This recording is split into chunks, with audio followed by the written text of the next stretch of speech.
நம் ஆண்டவர் இயேசு கிறிஸ்துவின் நாமத்தினால் மகிழ்ச்சியும் சமாதானமும் நம் அனைவரோடும் இருப்பதாக. யோவேல் 2:12-18 முடிய.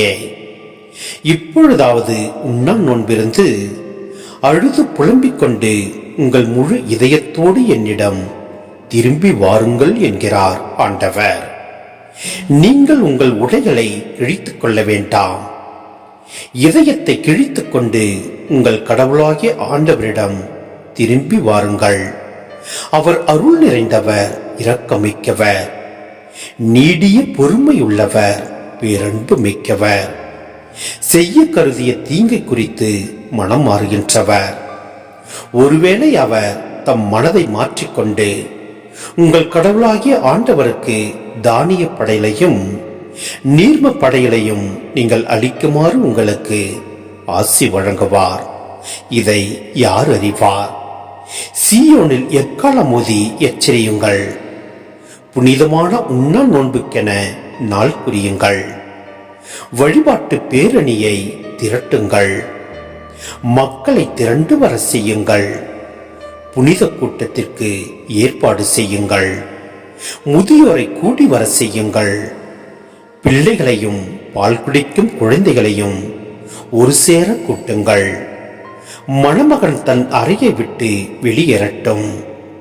மணமகள் தன் மஞ்சத்தை விட்டு புறப்படட்டும். ஆண்டவரின் ஊழியர்களாகிய குருக்கள் கோவில் மண்டபத்திற்கும் பலிப்பிடத்திற்கும் இடையே நின்று அழுத வண்ணம், ஆண்டவரே, மக்கள் மீது இரக்கம் கொள்ளும். உமது உரிமை சொத்தை வேற்றினத்தார் நடுவில் நிந்தைக்கும் பழி சொல்லுக்கும் ஆளாக்காதீர் என சொல்வார்களாக. அவருடைய கடவுள் எங்கே என வேற்றினத்தார் கூறவும் வேண்டுமோ? அப்பொழுது ஆண்டவர் தம் நாட்டின் மேல் பேரார்வம் கொண்டு தம் மக்கள் மீது கருணை காட்டினார். சிந்தனை: இங்கு ஜபம் தபம் செய்ய அழைப்பு விடுக்கப்படுகிறது. இறைவனின் இரக்கமும் நன்மைத்தனமும் இங்கு வெளிப்படுகின்றன. நம் பாவங்களிலிருந்தும் கஷ்டங்களிலிருந்து விடுபட ஜபம் தவத்தில் ஈடுபட வேண்டும். இச்செய்தியே நீங்கள் உங்கள் உடைகளை கிழித்துக் கொள்ள வேண்டாம். இதயத்தை கிழித்துக் கொண்டு உங்கள் கடவுளாகிய ஆண்டவரிடம் திரும்ப வாருங்கள் என்ற தொடர் மூலம் அறிவுறுத்தப்படுகிறது.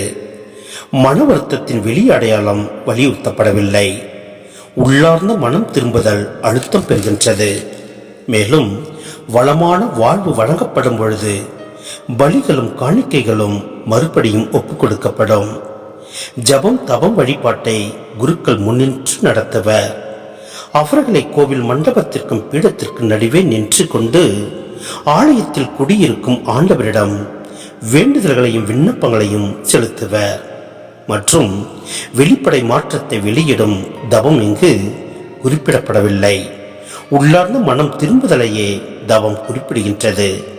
படைப்புகளிடமிருந்து பற்றுகளை விடுத்து படைப்பவரை பற்றிக் கொள்வதற்கே தவம் மேற்கொள்ளப்படுகின்றது. இறை பற்றி உருவாக்காத தவம் இல்லை. எனவே ஜபமும் தவமும் உரிய பலனை கொடுக்கின்றன. எனவே நாம் ஒவ்வொரு நாளும் நம் ஆண்டவரோடு இணைந்து அவர் வழியில் நடப்போம். எல்லாம் வல்ல இறைவன் நம்மை நிறைவாய் ஆசீர்வதிப்பார். ஆமென்.